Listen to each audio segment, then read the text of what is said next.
আপনারা যারা জাপানে যেতে চান তাদের জন্য আজকের ভিডিও। আপনারা যারা জাপানে যাবেন সম্পূর্ণ ফ্রিতে আপনার কর্মী তাদেরকে বিনামূল্যে প্রশিক্ষণের ব্যবস্থা করবে।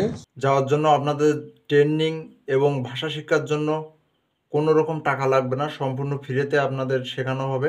তাদেরকে বিনামূল্যে প্রশিক্ষণের ব্যবস্থা করবে, সনদ দেওয়ার ব্যবস্থা করবে। যখন ট্রেনিং শেষ করবেন তখন আপনাদের সাথে সাথে একটা সনদের ব্যবস্থা করা হবে। সেই সনদ দেখিয়ে আপনারা কিন্তু জাপানে যেতে পারবেন। মন্ত্রী আরও বলেন, এই জনশক্তি রপ্তানির মধ্য দিয়ে দুই দেশের সম্পর্ক আরও সুগভীর হবে এবং পরবর্তীতে আরও কর্মী যাওয়ার সুবিধা পাবে।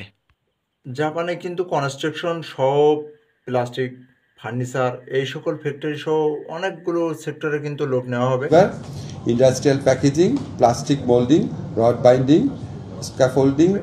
আর এখানে কিন্তু বিশেষ করে 18 বছরের নিচের ব্যক্তিরা কিন্তু আবেদন করতে পারবেন না। আপনারা সবাই জানেন জাপানে যে কর্মসংস্থান বৃদ্ধি পাবে, এটাই আমাদের জন্য আজকে অত্যন্ত আনন্দের একটা দিন।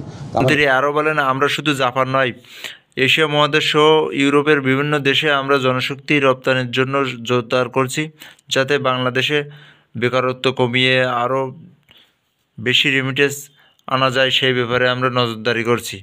আশা করি এটি দিনের পর দিন আরও বেশি হবে। আশা করি সবাই বুঝতে পেরেছেন। এতক্ষণ সাথে থাকার জন্য সকলকে অসংখ্য ধন্যবাদ। সবাই সুখে থাকেন, শান্তিতে থাকেন। আল্লাহ হাফেজ।